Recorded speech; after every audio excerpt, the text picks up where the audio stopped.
And we are officially live. Hello to all my BC Wrestle Pod nerds out there. And welcome to another rendition of the Takedown Troupe, your weekly TNA review show here at BC Wrestle Pod. We do have a packed house tonight, so we love this. So enjoy this little 10-second dance break as I get everyone into place really, really quickly. So grab a snack, be right back, dance and you'll see to do whatever you need to do, but enjoy this 10-second little montage. Yeah. There we go. Surprise! Ta-da! Cinematic magic. But yes, we have 3 out of the 4 members of the Takedown Troupe here this evening. Of course, El Jefe of BC Wrestle Pod, and the internet decides that it wants to, somewhat work with me, so we're okay. But joining me this evening, of course, is Papa Oso himself, who, is literally coming in by the seat of his pants, which I forgot about that he was doing the thing he mentioned, and I apologize for, not remembering that. So that's my fault, but I'm happy you're here. Glad I could make it. Tonight, we also have JT, who has, yes, I'm glad that you make it too. But JT is also in the building this evening, late night evening pod for, he feels like being here. So we've missed you. Your presence has been missed, my friend. Hey, I've been missed. That's fine. You'll get me on the next shot. I feel like there's a delay. I miss you. Anyway, yeah, there is a slight delay. This is going to be great. We love when this happens. Not really, but, it is what it is. Alrighty. Well, we're going to try our best. And if it becomes more of an issue, I'm going to let these boys kind of just do their thing as I work behind the scenes. But let's just get into everything. This is going to be a bit of, because literally I only have 11 slides for TNA, so for the actual show. And then we're doing our predictions for finally at Bound for Glory. Thank God, you guys. This has been a struggle. The struggle bus has been real. So, yay. I'm not going to lie. It's been rough. It's been a tough one. And I'm trying, you guys. Technology doesn't want to work with me today. But if there is a delay, that is okay. I'm going to keep talking while I fix things around here. So if I go bye-bye, just, vamp until I come back. But if you're new to BC WrestlePod here, we do a lot of things here on YouTube, the Twitch, and the platform is. Please do that because we love you and we want you to do that because it is important and all that good stuff. So, yeah. But if you can't watch our videos, follow us on the social medias at BC WrestlePod because this is going to be fun for sure. All right. I am going to try something right here. So I will be right back. Boys, you just vamp. Tell us about your day. Give your initial thoughts of TNA. I'm going to be right back. 1 sec. Okay. Wait, so how delayed are you? I'm not. I hear you fine. It's okay. Yeah. So it's a Mikey thing. We're sorry, people in the social media sites that are watching us right now. Sometimes we have technical delays and difficulties, but we've got a group that is pretty well knowledgeable on how to fix it. Or at least we just bullshit until we can find out how to fix it. Correct. Looks like it's all coming back, so we're going to see if we're still time delayed. Yay! And I think I'm okay. Am I coming? You good now? I hear you fine now. You don't. I don't hear a delay currently. I swear to the wrestling gods, I love it, but I also hate the internet sometimes. Anyways, they know that. They know we're going to talk a lot of crap today. I'm just going to curse Al Gore for this episode.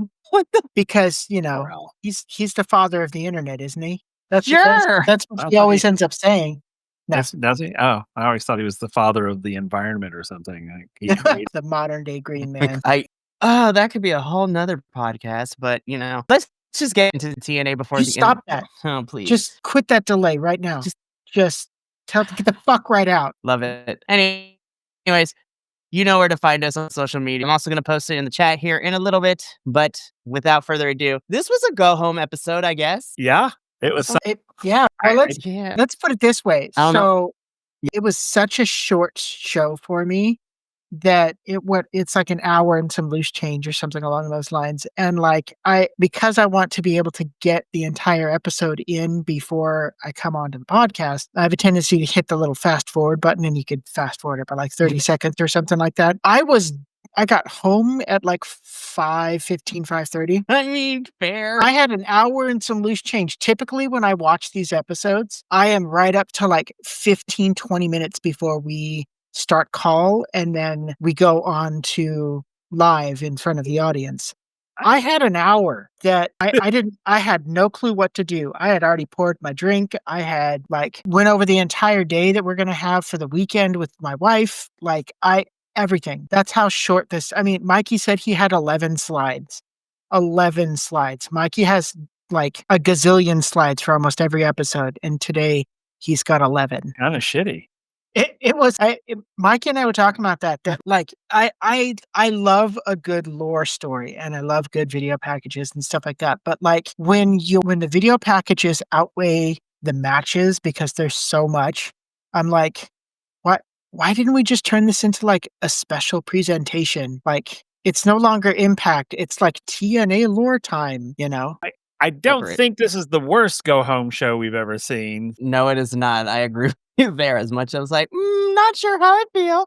But I will say, I'm like, oh no, there has been worse go home shows for TNA this year. I'm looking at you, go home for Emergence. That one was bad. This one was close. This was a lot of live shots, like outside of the ring.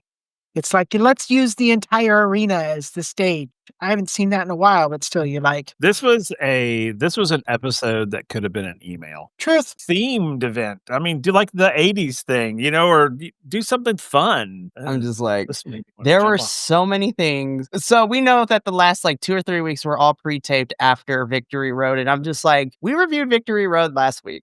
And I was just like, the TNA episode from last week, I really thoroughly enjoyed. I was like, we couldn't have swapped some matches, or I guess, whatever. Well, let's just get into it because we also have Bound for Glory, predictions to do, which is also, I'm excited for the event, but I have a lot of questions after tonight's episode. And again, we're going to get into certain things because the Knockouts division, I love you to death.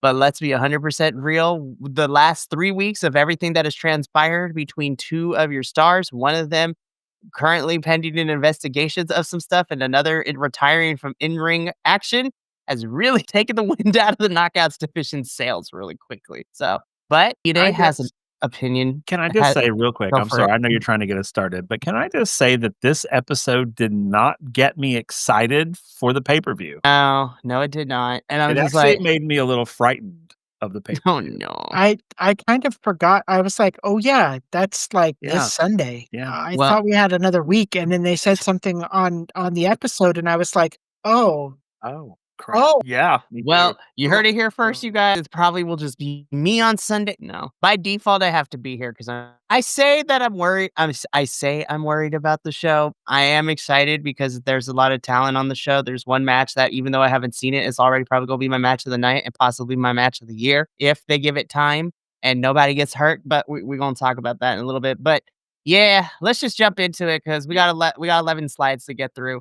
And then we got Bound for Glory prediction. So So many slides. see, what makes me mad is though, I was like, I love these graphics that TNA uses. And I'm just like, I wish the graphics that these nice looking graphics, like these segments had some substance. Because going into this, I think I know where we're going with this. And sure enough, I was like, Mike Santana, I love you. That is what I got from here. I was just like, Trick Williams has been on one this whole entire week. And me and Kilt already talked about it on Wednesday when we reviewed the NXT versus TNA Showdown special TV episode. I was just like, there are so many things, and the fact that by the end of the night, TNA and NXT ended the night 2-2. So NXT won 2 matches, TNA won 2 matches. I was like, oh Lord, here we go. We're probably gonna get one more. We're gonna get another showdown later this year. And I'm like, I smell turning point turning into NXT versus TNA part 2 because it's in Orlando, Florida. Anyways, I'm like, TNA, I'm gonna bring this up again during our predictions. Mike Santana, you're hands down, love you. I love that I love it when we bring in real life situations, but from the perspective of Mike, he's like, I had to crawl and fight my way back. I'm an addict. All that good stuff. And I was like, damn, love you, Mike Santana. TNA, if you do not give this man this title on Sunday, don't fuck this up.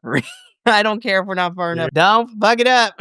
It will piss me off because we have been creating this Trick Williams thing for far too long for it to continue. So if they do not give this damn title to Mike Santana, I will write an angry email. Yeah.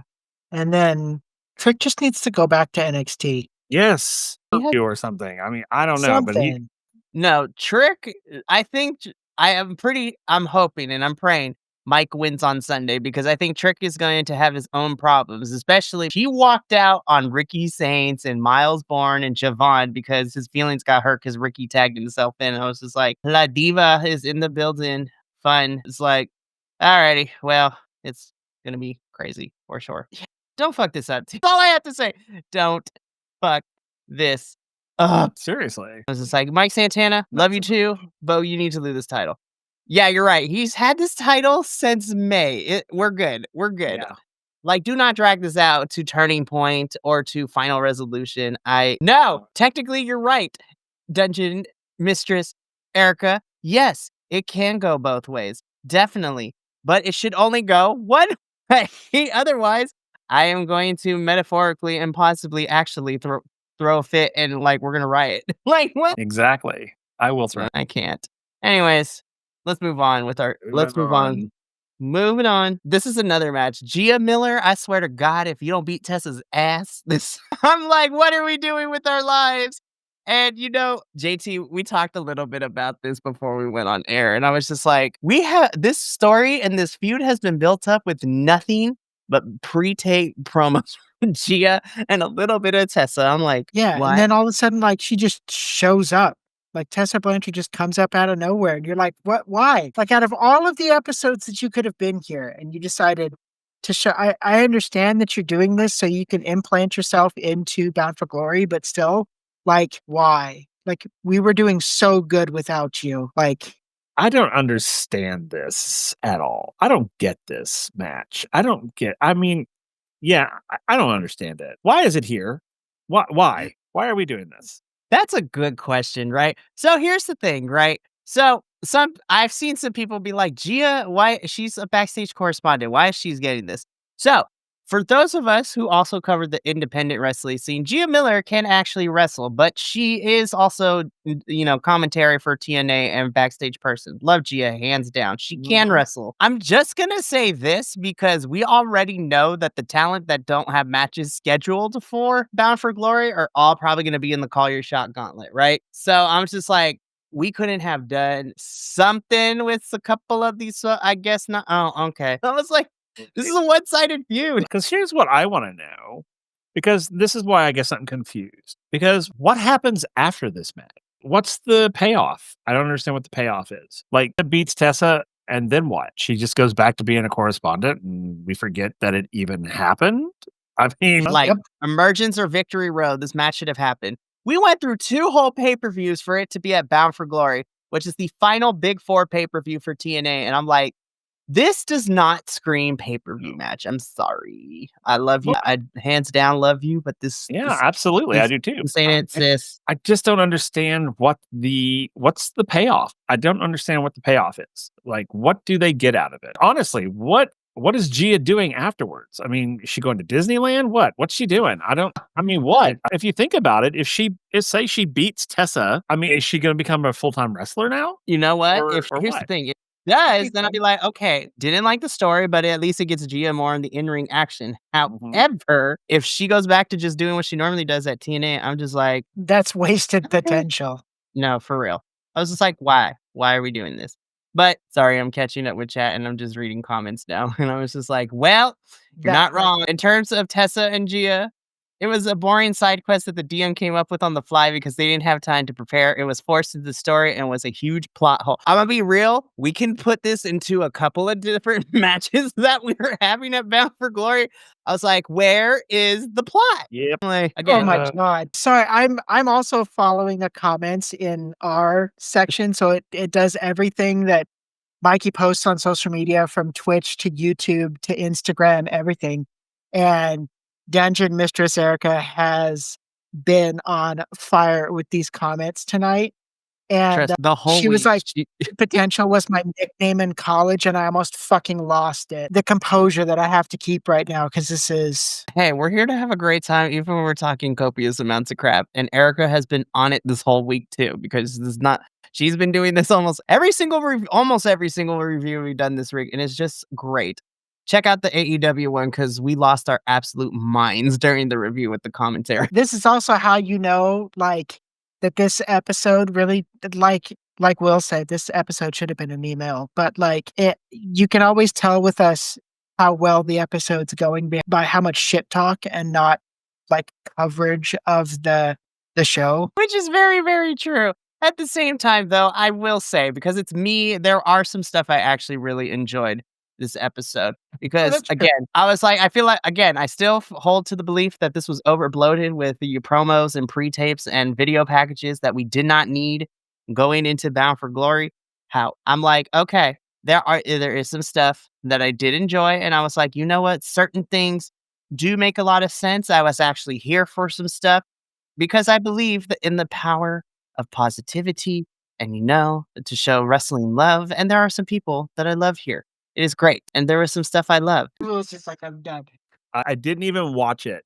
I It was couldn't. pretty much once Ryan or once Nick ended up throwing his little temper tantrum, I was like, we're just gonna set this off to the side while I go eat my food. And like all I can think to myself is I hope, beyond hope, that they end up having the hometown man come back, beat the ever living crap out of Ryan Nemeth, and take his mask back because that would just and that could happen for Bound for Glory. I really do hope that that happens. But that would be an awesome little like side quest, if you will. I'm calling it now. We're probably going to get something during the Call Your Shot gauntlet because, again, everybody who doesn't have a match is probably going to be thrown into the gauntlet. So I do unfortunately need to set this up. This is Matt Cardona versus Ryan Nemeth. Again, Cardona and the hometown man have been beefing with the Nemeth brothers since Victory Road and before Victory Road in a weird story that I did not ask for. But because it's the hometown man and Matt Cardona, I thoroughly enjoy it. And you know what, Nick Nemeth, we still kind of cool. I like you. But Ryan, I had to tune this out and I was doing something else because if not, I wanted to punch my screen. I was like, Ryan just needs to go away. He's annoying. He's annoying, but not like the fun annoying wrestling character. He's just the like, ew, go away. But And you I know swear, what? yeah, what's up? Sorry to interrupt, but Nick is starting to get on my nerves too. Yeah, the I mean, osmosis of Ryan Nemeth is really not helping it's Nick right now. it's that guilt by association type of thing. And it's just like that whenever they're together, I'm just like, I really want you two to go away. I always feel like I need an adult. I don't know Yeah. why. I'm like, They're kind of gross. They have a God, weird it's so uncomfortable. The on-screen, like, innuendos is not working. Dude! Oh, not dude. Dudes, remember when we got this initially with the Nemeth becoming a tag team, like, initially, remember we were talking about this when they first came together as a tag team? I was just like, Ryan is kind of being very incestuous, and I don't like it. I need an adult. Like, what? It feels very incestuous. Or So as Erica said, why do they look like they're trying to protect the trailer park meth lab?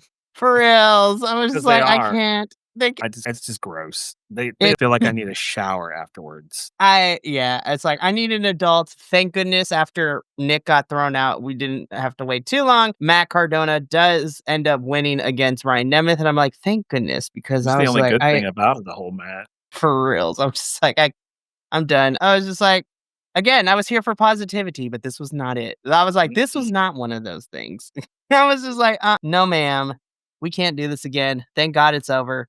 And I was like, all right, I feel like the worst is behind me, so we can continue moving forward with our lives. You said that way too soon. Oh, I love the fact I didn't even pay too much attention to this whole entire skit, but I love the fact that he's got a Sleep Token shirt. Play on word. This is another one of those questions. It's like, all right, Leon Slater and Myron Reed threw the F down at Victory Road. It was amazing to watch. Best match of the whole entire card. We talked about it last week. But to bring up the point again that was brought up by you, Papa, earlier, is just like, where does the Rascals go from here? Like, what are we doing with them next? I feel like they need like a small cable TV television show where it's because they already have that kind of that 70s show vibe with the weed passing back and forth. Oh, goodness. And they just need to do that and then just talk like Wrestle memories or something. I don't know. They need to take them back to what they used to be. When they were heels. Yes. They need to take them back to that because that was fun. It was annoying. And God, I couldn't wait for them to be on the screen every single time because I knew what they were about. I knew who they were. I knew what they were going to do. And that's added to the whole kind of melodrama of the thing. And it was so awesome because I remember when I first met the Rascals, I was like, God, I hate these guys. God, they're so annoying. God. And then it's like, how do people not know what they're about to do with when they used to do the spray cans? And I'm like, how you should prepare for that sort of thing. But that's what I love about them. I knew what they were gonna, they were predictable. Of course they were. We knew that the freaking spray can was gonna come out at some point. And I was always like, "Oh, is this it? Is this when it's coming out? Are they bringing it out now? Oh my god, go It's back to that." And again, it's one of those things that's just like, we know how individually these 3 are amazing, and Mhm. honestly, I've always known Myron was great, but it was really nice to see him and Leon throw down the way they did. I was like, Mhm. "No, don't put them back in the smoke it and toke it, like, comedy shtick." I was like, "Capitalize on this momentum, let them just do crazy things." And it's just like I'm just like and here's the thing, right? We're gonna talk about it when we do our predictions. I love the match we are getting for Leon at Bound for Glory for his X Division Championship. But the fact that we have to go to another promotion to get an opponent for him, Yeah. I was just like, the Knockouts tag team division and our X division, we really need to get these players into place here so we can have a division going forward. Because, well, I mean, even our main Knockouts championship division also kind of needs some work because we've suffered. We're losing blood, so to speak. Yeah. We're bleeding out a little bit. So You know, we gotta get it together. one of the other things real quick about the Rascals that I loved, it was one of the things that just it infuriated me and energized me at the same time, is when they took the tag team title belts and graffitied all over them. They defaced them and so They were much. the best freaking thing ever. I was like, "Wow, look at that." I was like, "See, that's" and that was amazing. They were, like, carrying those things, like, proudly, and it was like, "This is who they need to be. For reals. This is Again, who they need to be." This I this whole Toki smoking in a room and contact high bullshit needs to go away. for reals. My prediction, they're gonna call his parole. I can't. But honestly, that feels like what this is. I was like, why is this? Anyways. Yeah. So the boys are gonna go talk to Santino, figure out what they're gonna do with their lives. I was just like, all right, well, we know where we're gonna be. We're still gonna be here every Friday talking about TNA. So, alrighty, we're done with the Smoking and Tokyo team. So let's move on with our lives. Eh. If we must. Dare I say, I think was this my favorite match? You I know what? mean, comparatively, this was Oh, yeah, comparatively. This was I think, yeah. well, this was comparatively to the chef's first match kiss. we got, this was better. And then I'm thinking about the main event, and I was just like, I think this is probably my favorite match, only because I love Ali. He's great. And also, I was like, Johnny Dango Curtis, this is what I need to see from you all the time. Don't be crazy. Don't be dumb. Don't be comedy. Just give me wrestling. I was like, yes. You're not wrong. With that picture, like, he'd make a good if they made, like, a something that was Namor based instead of putting it in the Black Panther universe, he could do it. I agree. However, I'm really kinda done with it. Because it's like, is he literally gonna fight every member of the system? Is that what it is? I Sure, mean, is that what we're doing? I I guess. mean, now if he's gonna fight, yeah, I'm here for that. But, because I think she could kick his ass, and I would be here for that, but I'm so not here for him going through every member of the damn system. First of all, I'm so tired of the system, I can't even It see needs to be straight. shut down, rebooted, canceled. Yeah, it needs to be completely shut down. And Order 4 needs to disband as well. And I'm so tired of these two factions going at each other. It's boring me. It's so boring me. They've been I, fighting for the last 2 months, and it yeah. hasn't even been an interesting story No, or there's no feud. resolution. It's like, what is your end goal? I don't know. I mean, faction supremacy? What? Listen, like, both fractions need to break up because from everyone on here, from ranging of who I really wanna see to not so much, but looking at these 2 factions, you literally have tag teams, single stars, women stars that we can go and push into those divisions that Yeah. kinda need those support right now Yeah. because we are Yeah. bleeding out in the divisions that We we are. have. So, Alicia needs to go to knockouts, man. She needs to get out her of and Tasha, both of them Yeah. need to go back to singles action because Because we're gonna need more women Yeah. single wrestlers. Agreed. And I was just like, ugh, it's crazy. Ollie wins. JDC, I want this energy every single time, but this was a vehicle to get us to Bound for Glory, which we know where we're going, which we'll talk about during our predictions. But we move on with our lives and this review so we can get to said predictions. I love me some Indy Hartwell. Kalani girl, I love you too. But But this was It felt like it was thrown together like they didn't give a shit. Well, I mean, it had to have been. There was So here's the thing, right? So on the one hand, going into this, when I saw this was going to be on the episode, like when I do the previews in the morning and everything, I was just like, okay, most contract signings, we know how they go. They're never exciting unless you're Jordan Grace and, Jordan Grace and, the Python powerhouse Steph DeLander. Like those contract signings were amazing when they had their feud last year. But all contract signings go the same way. A lot of smack talk. Somebody or both people go through a table. But it could be fun. And you know what? Both of them are technically baby faces. So it's just like, I like you. I like you. Let's have a good match. Yes, we shall have good match. Love that. And I gave a little bit of grace because TNA right now is, again, these were pre-taped. But the night before and the week leading to Victory Road, we have Masha Slamovich pending investigation for, alleged allegation of DV for the partner that she was with, at the time. And then on the other side, we have Ash by Elegance relinquishing the title and retiring from in-ring professional wrestling. And I was just like, oh, the TNA Knockouts division just took a really bad hit with those two different situations, all happening in the same week. And then we had to have an impromptu match to crown a new champion. It happens to be Kalani. And then the next day after Victory Road, they did all the tapings leading into Bound for Glory. So I gave them a little bit of grace. However, you had about 24 hours after Victory Road to come up with something better for both of them than this. I was just like, I gave a little grace, but at the same time, I can't. I'm mad for both of them. And having the Elegance lackey. I was like, George, go. I'm like, Iceman, get out of here. Nobody wants you here. That was the other thing that pissed me off too. So let me just get into this next slide, right? Because not even a yes, not even a no. We interrupted a contract signing before we got anywhere because this match is happening again. And I'm like, it is. Oh my God. Like they're beating the fuck out of the two of the Inspiration and the Elegance brand. Like when I first joined this, everyone was like, the Elegance brand or another tag team against the Inspiration, break it up a little bit because you guys are kind of sort of running this in. And I'm like, I don't even really want to watch this. Because this is what TNA does. Yeah. And it's going to show up. Like if I watch this on Sunday, I'm just going to be like, no, I'm going to fast forward through it. We're good. Well, and this is the crazy part too, because as we have seen for the good chunk of this year, the Knockouts Tag Team Championships have, for some reason, always ended up on the countdown. And this is where this match is happening. It's happening on the countdown show. And literally, we get our commentary team running through everything because the countdown show is going to be about an hour. The first half of it is going to be the Hall of Fame induction ceremony, which I am excited about because it's an all-women class this year. We have the Beautiful People, which is probably one of the first women's factions in TNA to gain traction.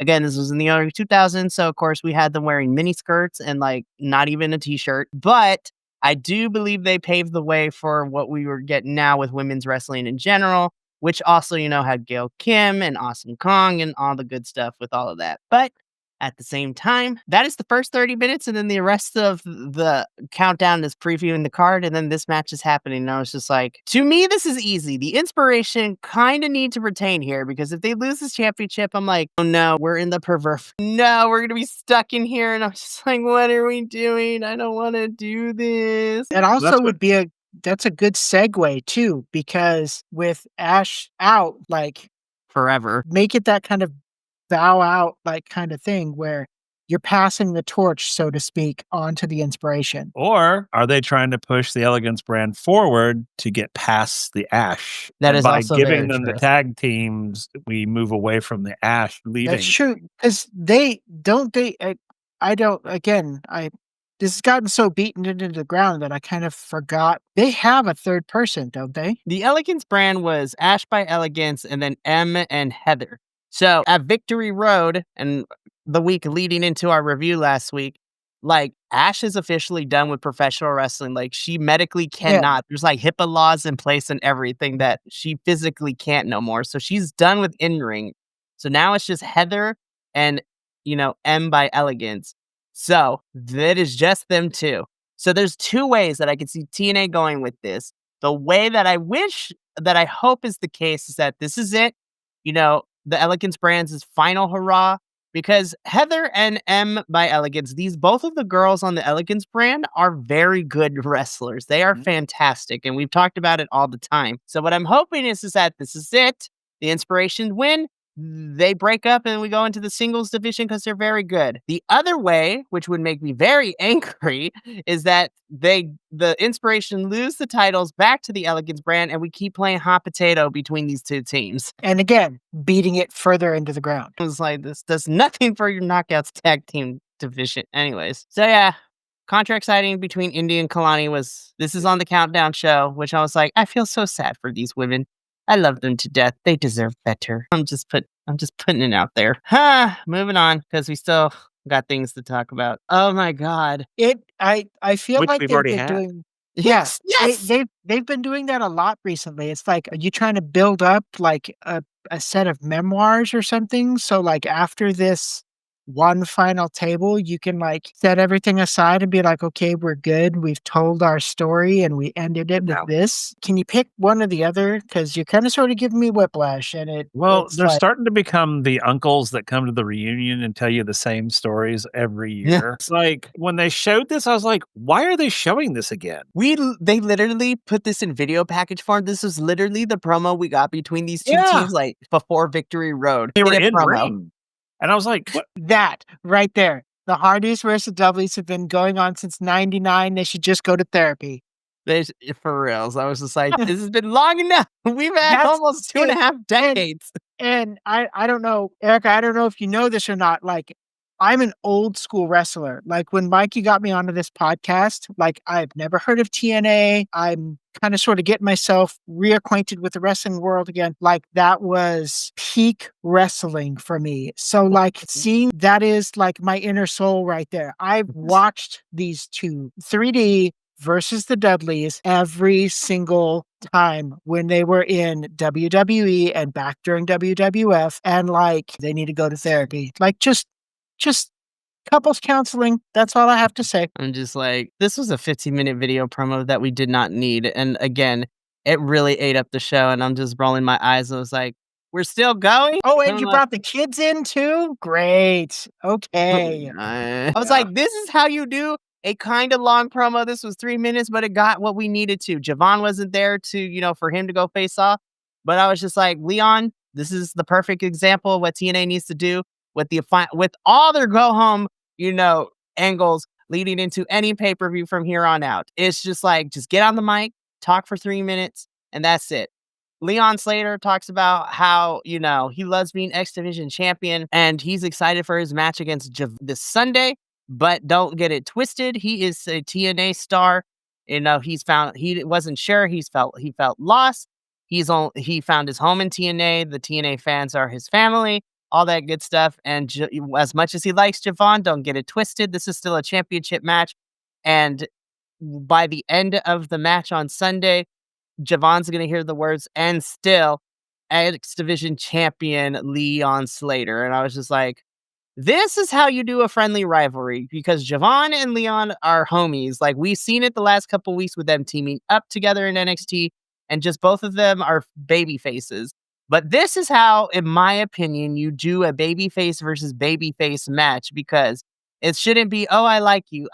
Let's have a good match. Leon's like, I like you, but I'm a champion and I'm going to give it everything I have. So you better bring your A game because you ain't going to take this from me that easily. I was just like, this is what babyface versus babyface feuds need to be. I'm just saying. I get passionate with these kinds of things. I was like, this is how you do storytelling, damn it. Yeah. I'm not mad. I'm really happy for Leon, but I'm mad that I'm looking at you, men's locker room of TNA, with all of you 30 plus years in this business, or you are 30 or older. How is it that the best promo on this go home show came from this 21-year-old? Like, what has happened? Exactly. Y'all should be ashamed of yourself. And it's just like, Leon, you had the best promo of the night, because this is an example of what needs to happen on go homes. We don't need 15-minute video pack. Just give someone 3 to 5 minutes on the mic. That is all you really need. And again, when we get into predictions, Leon made me really excited. Well, more excited than I was originally for what's to come Sunday. And that is what you're supposed to do. All right. Yeah, this did give me hope. I was just like, listen, this is the one match. I'm just like, unless somebody gets really hurt, I was like, this match is easily going to be the best thing it's going to be my favorite match of the night, even though I haven't seen it yet. Yep. I will say this though, TNA, don't let this match open up the show because don't fuck it up and put it on the opener. Don't let this open the show. This needs to be at the middle of the card. I'm just saying, because I was just like, ugh, please don't. But we finally get to the end of the show. It has been a slog, but we get into our main event. This is a no disqualification match, Joe Hendry versus Eric Young. And when I saw this graphic, I was just like, all right, which one of you in the creative backstage at TNA pulled up Joe Hendry's mugshot? Like, why does it look like he just went to jail? Like, what is happening in this picture? I mean, even like the way that he was acting, it's like you gave him no holds bar, do whatever you want. You could kind of, maybe it was just me, you kind of could see it like he had that intensity in him that he really just wanted to wreck Eric Young. And I was like, that right there would be the best amazing look for somebody who turned heel. I think, I'll real quick. But I don't think he needs to go full heel though. True. Maybe because be a I cleaner. think one of the reasons I say that is because I think if Joe Hendry goes full heel, we'll lose a lot of momentum with him. That's fair. And that's true. But I am all here for I'm fucking tired of people pushing me around Joe Hendry and making fun of me, Joe Hendry, for the guy standing up to the bullies. Like, you want to be a hero or an anti-hero even. He could be a Batman for all I care, but I don't. Where's Rachel? Yeah. But if you take him full heel, I think it would be a really bad move for TNA. This grittier side of Joe Hendry, like, I actually was really intrigued by it because I've seen a couple of his matches before, and I don't know why, but every single time I watch him and I'm like, okay, it's this like do-gooder kind of pretty boy, like going up against the bad guy, like, okay, fine, regardless of if he wins or loses or not. And then I saw him go up against Eric Young, and that change, just like you said, that anti-hero Batman kind of vigilante change. And I was like, we need that Joe Hendry. Like, not all the time, because like you said, you don't want to lose that. You want him like close to being a heel. Like, there might be a couple of questionable actions, but like keep it suspenseful. And like, this was it. So you need the Bruce Wayne, the Batman. You need both of them. 100% agree. I think also what plays into this is just watching someone kick Eric Young's ass is just, I mean, it really is. I'm so tired of Eric Young right now that, I mean, hell, the janitor could have came in and stuffed a broomstick up his ass and I would have been like, woohoo!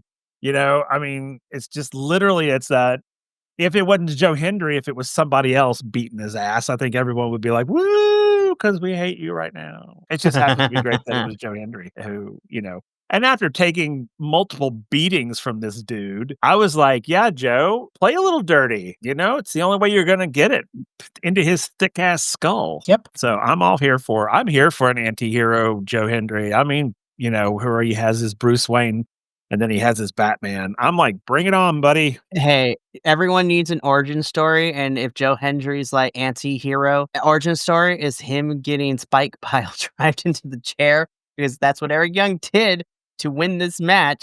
I was just like, it broke his worldview. He's like, oh, okay. So we're going to be like that. All right. It's like, I mean, now they're 1-1. So I'm like, oh Lord, we're probably getting one more.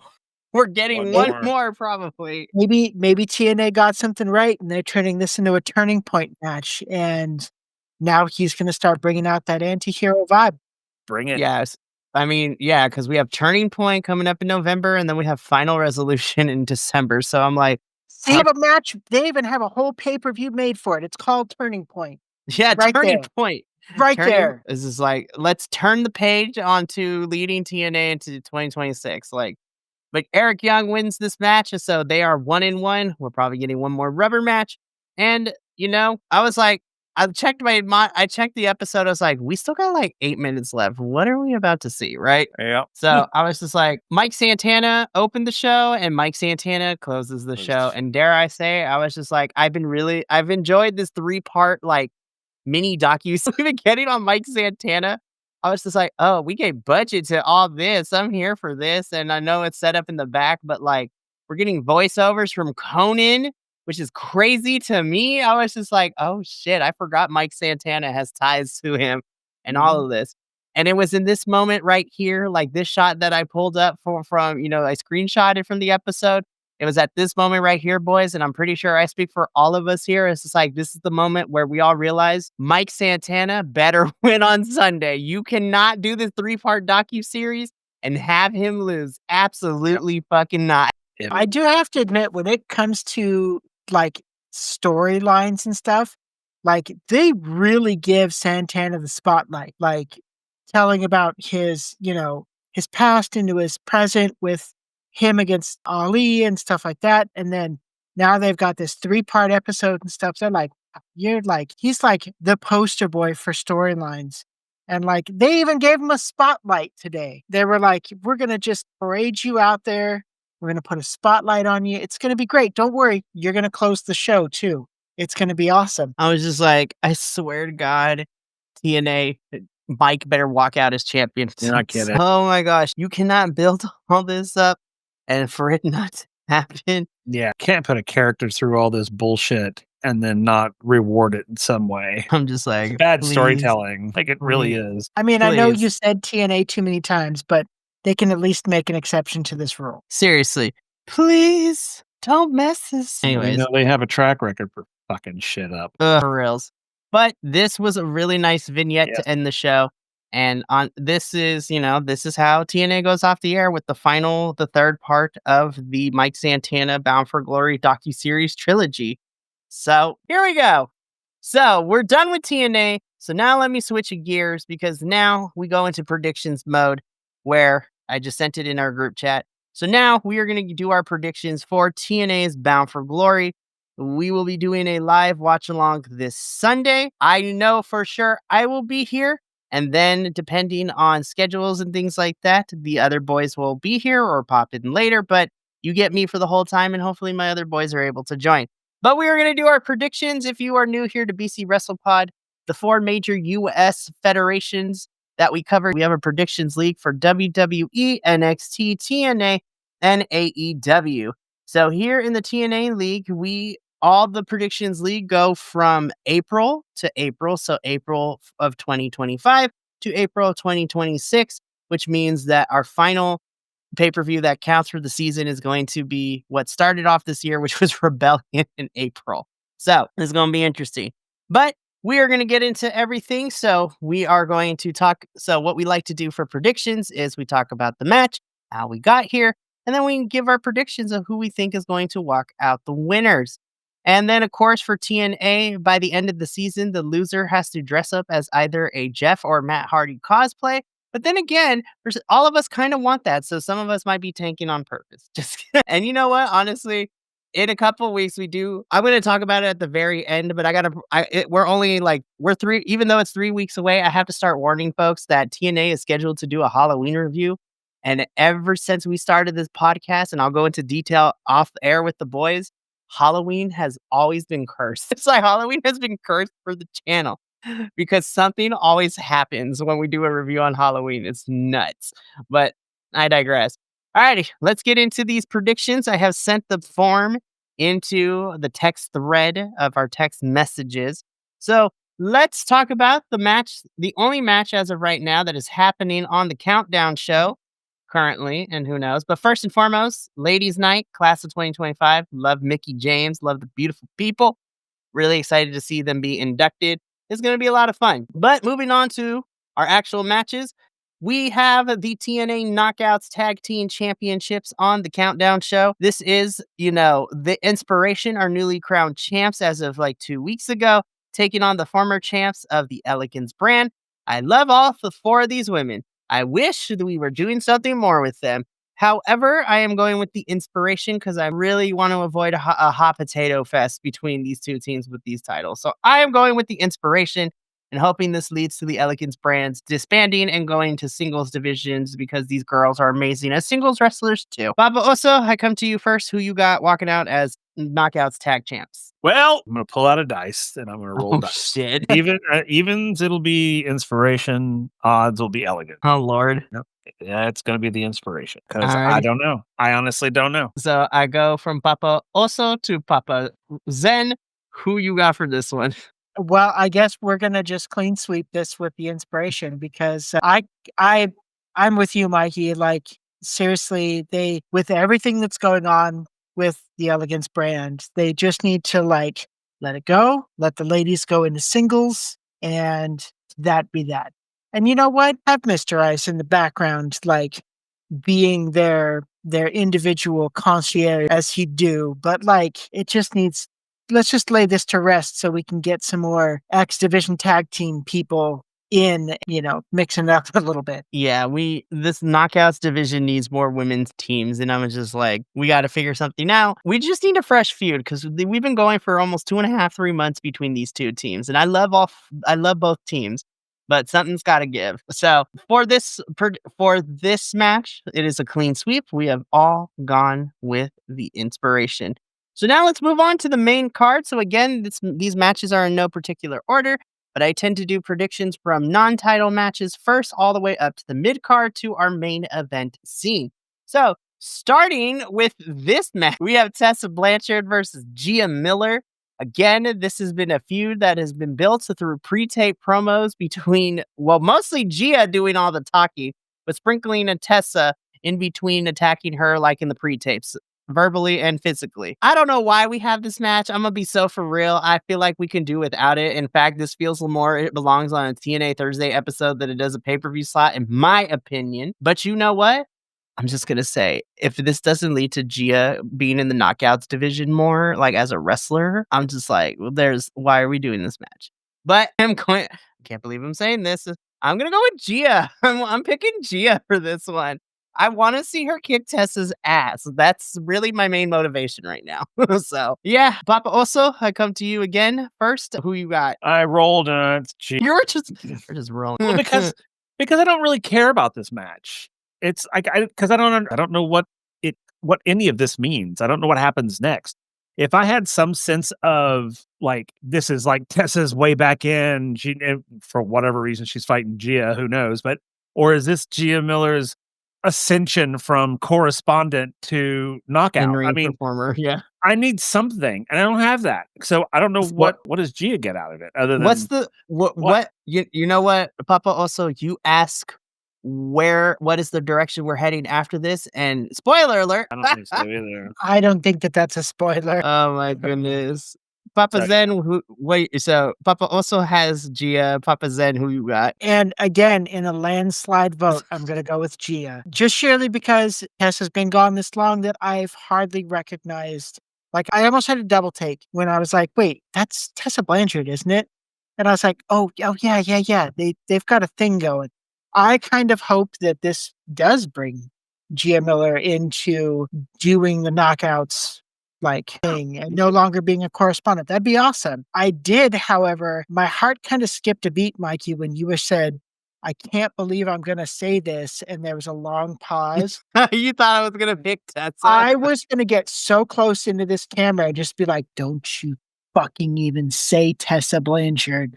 Guys, I changed my vote. I'm just kidding. Oh, I might, but okay. You would actually be mad at me and I would kind of be scared. I would have been like, I don't know if I can respect you as a person anymore. No, I'm kidding. It would be the equivalent of finding out if I voted for like a certain orange Cheeto man. Be like, we can't be friends no more. I'm just like, God. Ooh, that is way more the extreme than you just voting for Tessa Blanchard. Yeah, I'd be like, you can vote for Tessa Blanchard 1,000,000 times over, but if you vote for that fucking orange Cheeto, I'm going to get a half-second political on here. If you fucking, anybody that's watching this show right now, if you have voted for that orange Cheeto. Be like, we love you, but you kind of you can't be here right now. I can respect you as a human, but I don't like your choices of choice. We're going to end it right there. I biteth my thumb at you, sir. Yep. Right like that. You have a poor chip choice. Yep. Anyways, so another clean sweep. Everyone here has gone with Gia Miller. I'm so interested to hear Radio's predictions a little bit later when he fills this out later. But we move on. We are getting into our hardcore war match next. Again, this is just a glorified street fight where anything goes, weapons, craziness, blood.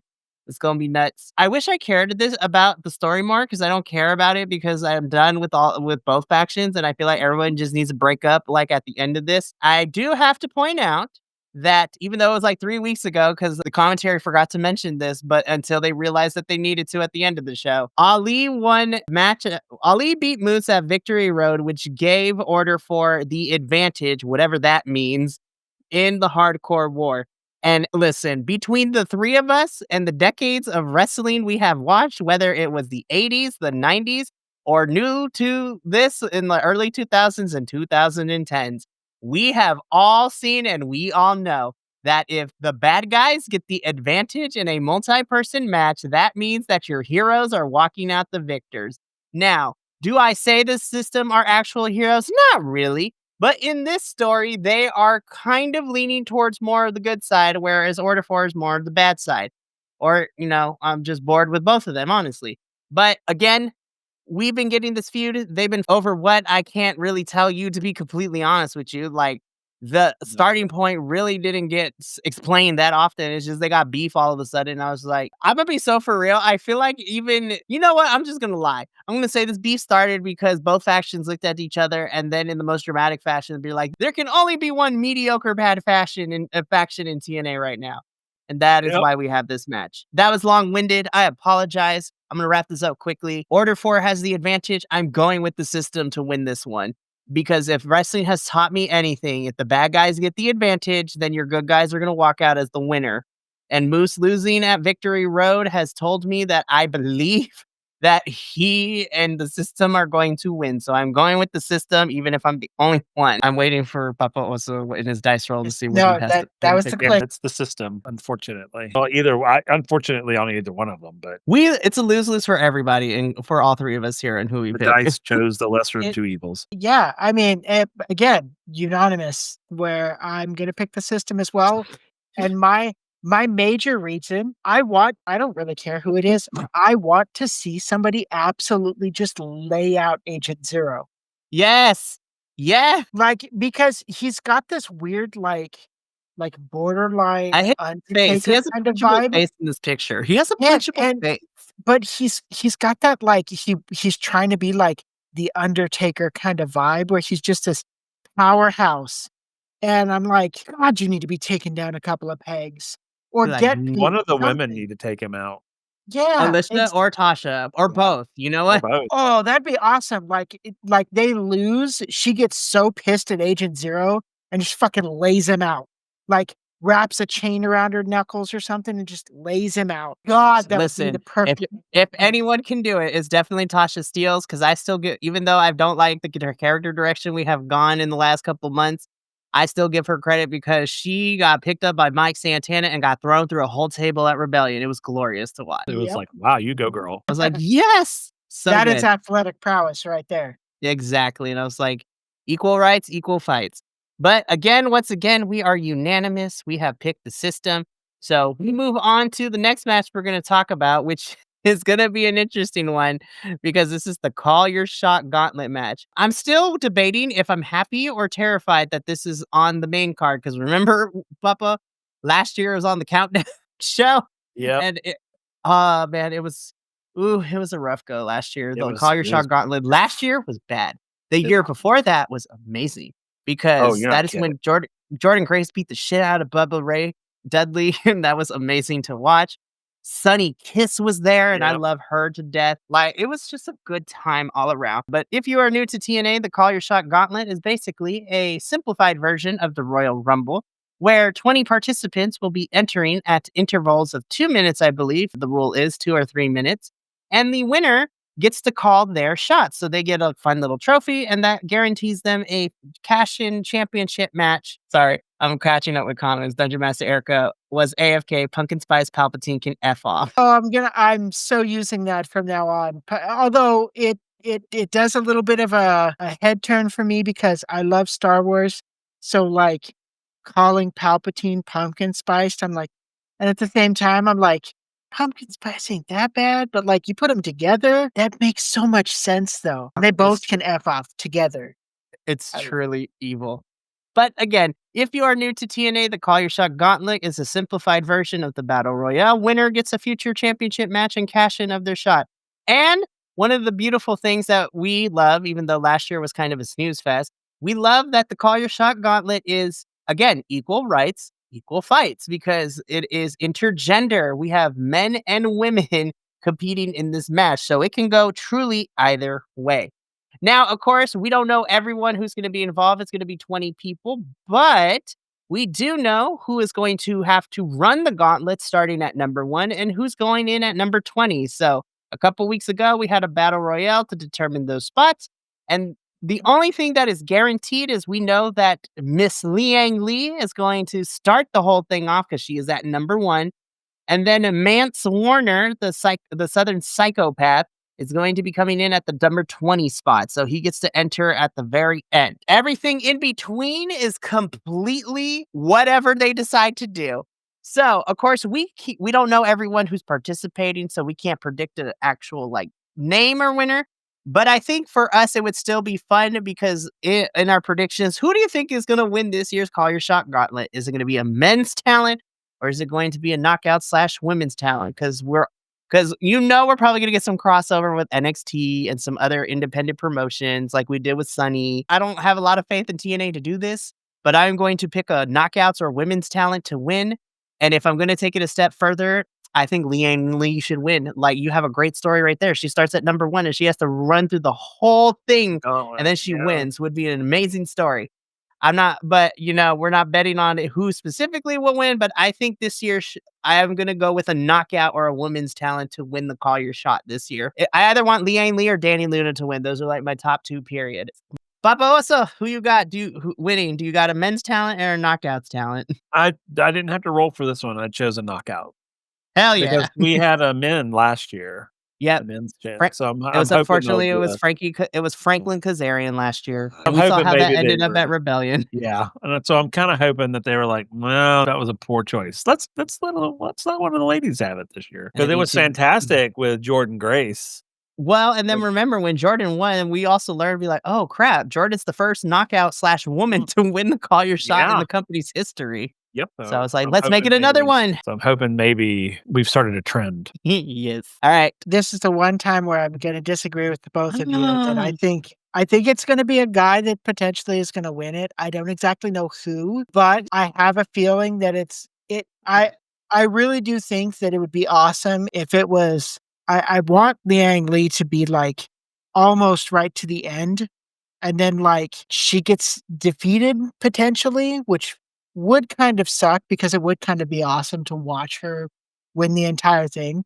But like the last 2 guys, even if it was Mance Warner, like, cause he's number 20, he gets like flung out instantaneously or something. And then like somebody has beef with somebody else and you know that it's like legit beef. And then they're the ones that win it. Like that's what I want to see, and that's why I chose the men's one. But like, I'd be so happy if Liang Li went from start to finish and just like won the whole thing. Just won the whole. Be amazing. It's honestly, if TNA plays this right, you can use this Call Your Shot to set up your next feuds for Turning Point and Final Resolution, and possibly leading into your first pay-per-view of 2026. I'm just putting it out there because that's what happened 2 years ago in the Call Your Shot Gauntlet. Because we got feuds that led us into Hard to Kill at the beginning of 2024. No, 2025. Yeah, sure, why not? 2024, whatever. Hard to Kill was great. So Papa Oso and I have gone with a women's talent /knockouts talent, and Papa Zen here has gone with a men's talent. Listen, the bar is on the floor right now from last year's Call Your Shot, so hopefully it can only truly go up for this year's Call Your Shot Gauntlet. And make sure you pick a good winner, TNA. I love y'all, but Franklin was not it. That just so much gross, disgusting stuff that led into this year. It was like, no, Franklin, no. I see. This is this one was a hard one because everybody else who's not in a match already, who's going to, as you said, you're literally just shaking the men's and women's locker room out in this. You're literally shaking the pockets for spare change of who's available. But, there was a moment there. So I think what's going to happen is she's going to go all the way to the gauntlet. He's going to be there. They're going to knock everybody out. And then we're going to have a hell of a match between the two of them. It would be a singles match. Let's go. And if I That'd be remember the badass. rules correctly, I think the final 2, it becomes a regular It singles does, it match. becomes a regular match. I think it becomes One a fall for the win, yeah. yeah. I'm so excited. Please do yes, this also has the potential to debut and get some returns too. So, possibilities are endless with the 20, but hopefully you pick better people than y'all did last year. I'm just putting it out there. Love you, TNA, down. But alrighty, we move out of the non-title matches, and now we're finally beginning into where the rest of these predictions are all championship matches. So we're going to start with our tag team championship match. This is a tables match. The Hardys will be defending their TNA and NXT Tag Team Championships against the Dudleys. So you might be wondering yourself, when the hell did the Hardys win the NXT Tag Team Championships? Well, I'm glad you asked, person on the internet, because they literally won they won the NXT Tag Team Championships in a winner take all match this past Tuesday at the NXT versus TNA show on NXT on Tuesday. So it was the Hardys, who are of course our TNA tag champs, taking on Dark State, who are the NXT Tag Team Championships. But also, I don't know if you watched the show. Yep. I will. Okay. So then you will agree with me that that match between the Hardys and Dark State was very rough to watch. And Dark State messed up so badly. I'm like, that was a bad match. It was so bad. It And was the Hardys horrible. winning was kind of, I was like, cool. I was like, there was no other option because if Dark State were our TNA tag team champs, I think I'm going to take a break this week. I'm like, no. I was like, I was not ready for Dark State to become TNA tag champs. But because they won the NXT Tag Team Championships and given everything with Devon and we know about him, and I was just like, it's going to be a tables match. To me, I'm going with the Hardys because I feel like there is no other explanation to convince me that the Dudleys should win here. I'm just putting it out there. So I'm going with the Hardys. Yeah. So I also went with the Hardys because of mainly because of what we already know. I mean, that is very true. Alrighty. Yeah. Yeah. And then I'm pretty sure I know where you stand, Papa said. Like, yeah, well, and this is one of those things that even if I wasn't such a hardcore Hardys fan, like I still would go with the Hardys just surely because the fact one, they just recently cleared the Dudleys, both Dudleys, for having the ability to even do this match. And so I'm like, okay, that's number one. Two, what are they really getting out of this? Like, are they just looking to kind of pad their paycheck for a little bit longer? Like, what's going on? Because like they just came out of nowhere and they're like, hey, by the way, we want to challenge you guys in a tables match. And be like, okay, but in the past, when you guys did tables matches, that ended normally pretty badly for you as well. And you want to do this again. That's cool. All right, let's go ahead and make this an exhibition, but we have to keep the titles kind of match. So like, I think this is going to be slightly one-sided. It's going to be an amazing nostalgic match because that I hope that they're going to pull out all the stops and make it look just cinematically beautiful and no top-down shots or anything. But like, not the top-down shots. That's all it's going to be. Oh no! Don't a constant. It's just going to be a top-down of Exactly, just just it. the table. I've That's it. seen this on the internet. Like, listen, I love you, my two dads. I really, really do. But at the same time, I was just like, if we get nothing but overhead shots for this match, I am going to lose my absolute fucking.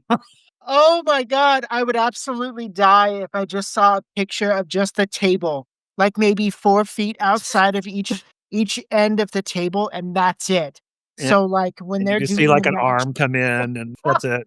Tune in Sunday as the three of us will see Oh if my we're getting God. these wide angle overshots of these Oh my tables. God, that would just be that's like pinnacle TNA right there. That's But what yeah, we're naming. like Yeah. this will be an awesome nostalgic match, but ultimately parties are going to win. I can't see anywhere else around this. Very fair. So tune in Sunday to see all this action go down during our watch along on our newly renamed watch along series of me and my two dads. My goodness, JT, I only kid because me and you are technically kind of in the same age bracket, which is crazy, but we'll talk afterwards.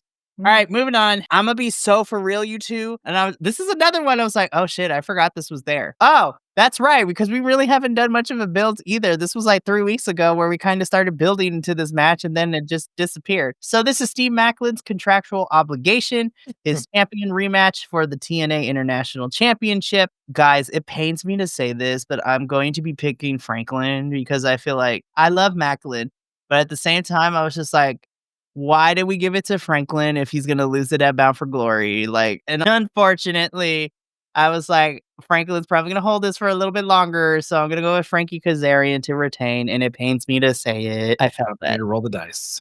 Oh. Odds for Frankie, evens for Macklin. I guess it's gonna be Frankie. Yeah, but the thing about it is, if you were gonna put Frankie Kazarian in a worthless title, this would be the one to put him in. Wrong.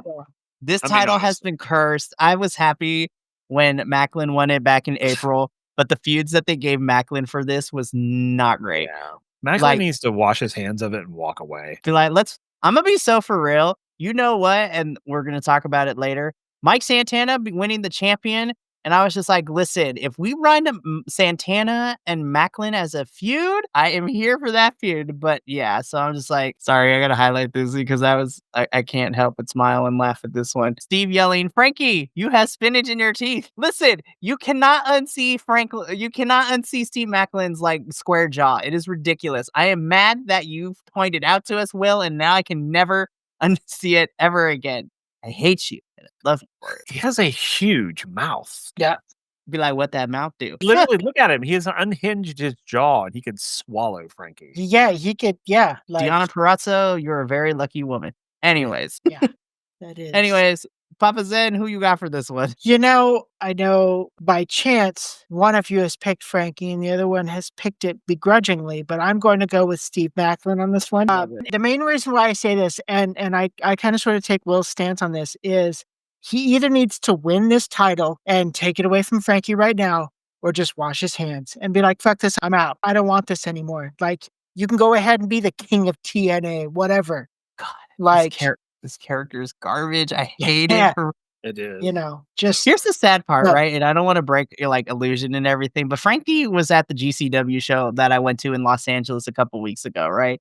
And I was just like, where is this Franklin on TNA television? Because the GCW Franklin was amazing. You have to know that TNA is where the people's personas go to partially die. Or, like Leon Slater, they get, at least started and take off for hopefully a good amount of time. Put the rocket to them and they're out. And speaking of Leon Slater, hands down, this is the match I'm the most excited about. No, scratch that. I'm not excited. I'm not excited about it. Listen, I'm just, here's what I need, right? So this is more so for you, Papa Zen, like for you, JT. I know you are not as familiar with Javon Evans from NXT, but when I tell you, me and Papa Oso here, we fucking love Javon Evans. He is so damn good. This is my match of the night, and we haven't even seen it yet. And I swear to God, TNA, if you open the main card with this match, I'm going to be so pissed off at you. I'm like, do not open the show with this match, because then you're going to put all the other matches in jeopardy to having to follow up what's probably going to be an instant classic this year. Also, you need to give them 20 minutes. There's no ends or but. Do not cut this match short. But for the championship, it is Leon Slater, the youngest in charge, taking on the young of NXT, Javon Evans. First of all, black excellence all around. Love to see it. And honestly, both these boys can fly. Both of them can do crazy shit.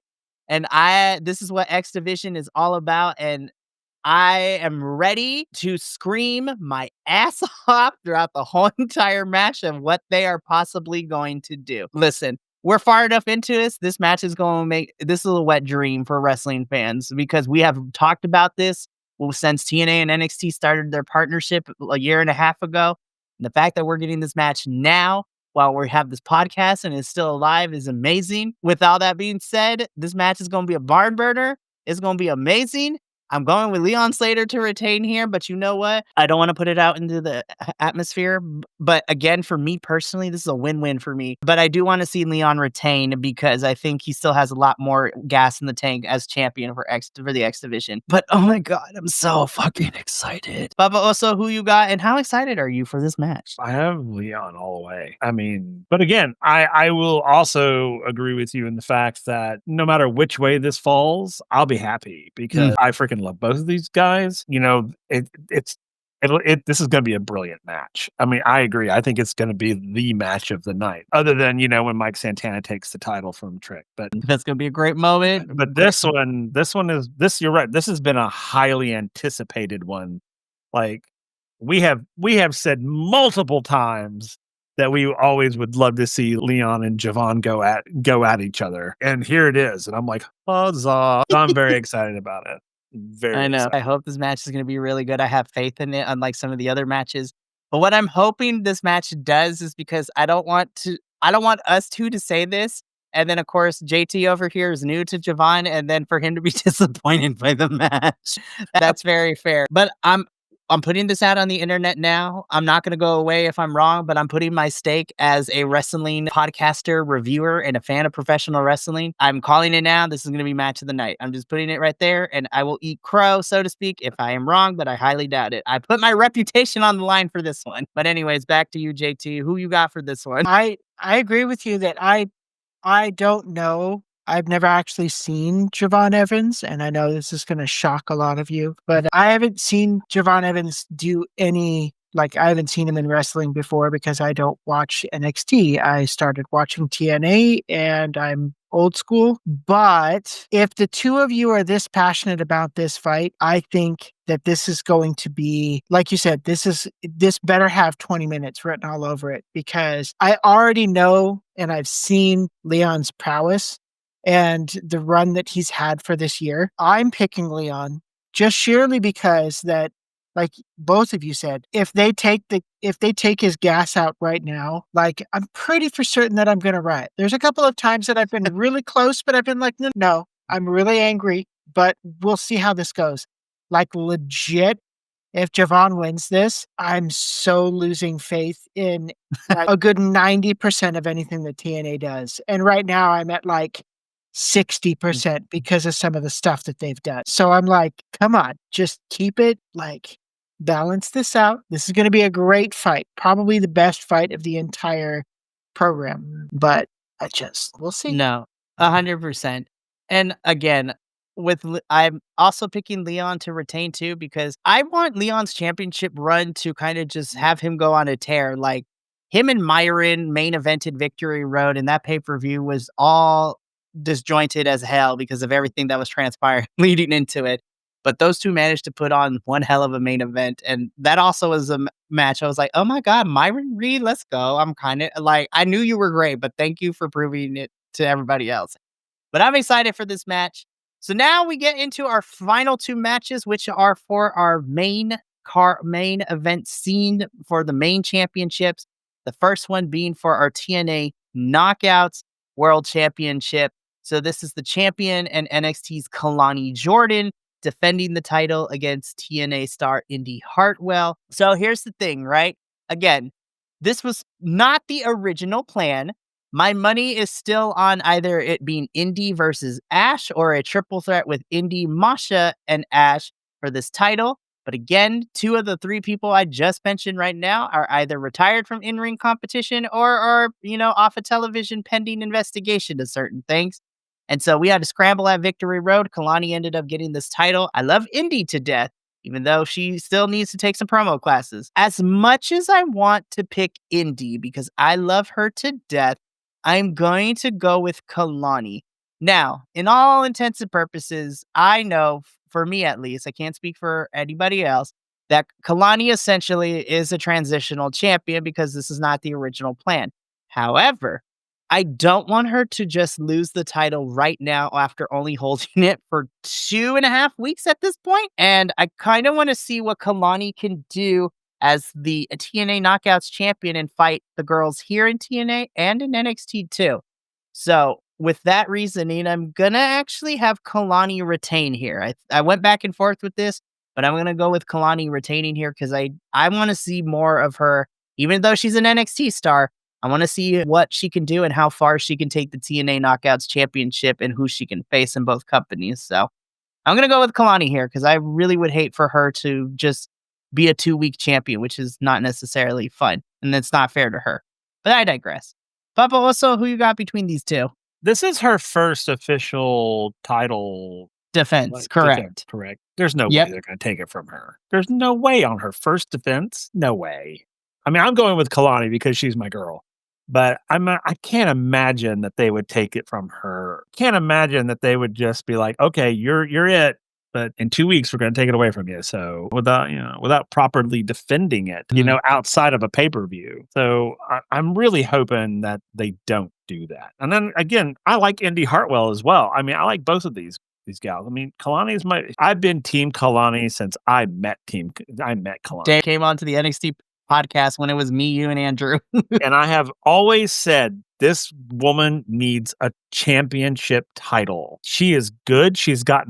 Over the time I've watched her, she has grown. She has come into her own, and I get the circumstances. I do, but that's not Kalani's fault. So don't punish her for something that's not her fault. You know what? If you want to take it away from her, take it away from in the next pay-per-view. Let her lose it there. But I just if I'm going to be very disappointed if she loses, and not because my pick didn't win, but because she's worked her ass off to get here. And yeah, it sucks how she got here, but she still got here. So that's but I'm going with Kalani just because she's my girl. But yeah, so anyway. Yeah. And then JT, who you got with this one? So I agree that Kalani needs to keep this kind of bout going, but I am going to go with Indy Hartwell sheerly because the fact that before all of this happened and Kalani ended up coming in and kind of making those couple weak names for herself, Indy was starting to kind of make that rise. And I can foresee that she's going to win sheerly because they were building that storyline and then they put Kalani in there.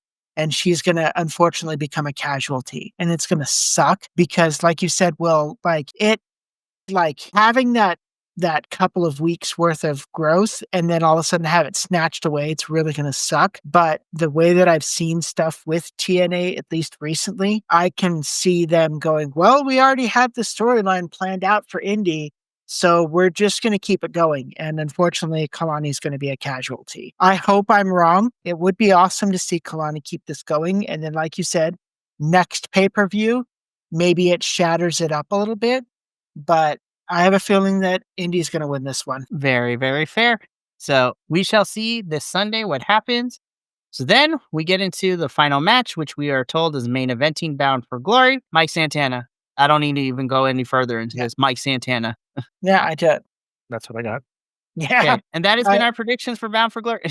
I would be absolutely shocked if either one of you ended up saying Trick. And I'd have been like, okay, we're going to have I know that this typically is we're trying to wrap this up, but you're going to need to explain if you pick Trick. Seriously. No, you gave over the last month, you have given us a 3-part docuseries of Mike Santana's road to Bound for Glory and everything that we've gotten. You put money, you put production value into it. I swear to all the wrestling gods and goddesses. Nah, Erica, you're banned. Bye. It's like, you're banned. It'd be like, get out, leave. I was just like, get out, leave right now. How dare you? But no, but in all seriousness, you gave us a 3-part docuseries kind of Mike Santana leading into this match at Bound for Glory. You gave us pics of his personal life, voicemails from his deceased grandfather, notes and voiceovers from people in the business. We had a whole entire segment where he sat down with New York wrestling legend, The Amazing Red. And Amazing Red is fucking phenomenal. He's still wrestling right now, and it's crazy. By the way, him and Leon Slater are having a match tonight, and I'm going to go look that up as soon as I can because I'm excited. But you cannot put again, it's one of those things where you put all this stock and build a scene Santana up that it would kind of be a slap in the face to fans if he does not win at Bound for Glory. So give me all the shenanigans. Give me all the craziness, as we know this match is probably going to have. But at the end of this, the words that better come out of that mouth of our announcer is your winner and new TNA World Champion, Mike Santana. I was just like, I know we talk a lot of crap about TNA, but I wouldn't be here if I didn't believe in the potential of the people in this company. But TNA has some big decisions and right decisions that need to be made at Bound for Glory this Sunday to kind of hopefully carry us through the rest of the year and into 2026. But thank you so much for tuning in. The three of us got to get up on out of here. But from all of us here at BC Wrestle Pod, remember, take care of yourself, love one another, stay Bi-Conic, and more importantly than anything, you always deserve to finish your story. We will see you Sunday for our TNA Bound for Glory watch along.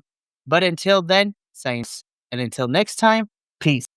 Thank you so much for tuning in to another Vibe Tribe production. What's going to happen next time? Well, you're going to have to tune in to find out. But until then, remember, take care of yourself, love one another, and as always, make sure that you keep the good times rolling. Thank you for being here, and we'll see you next time.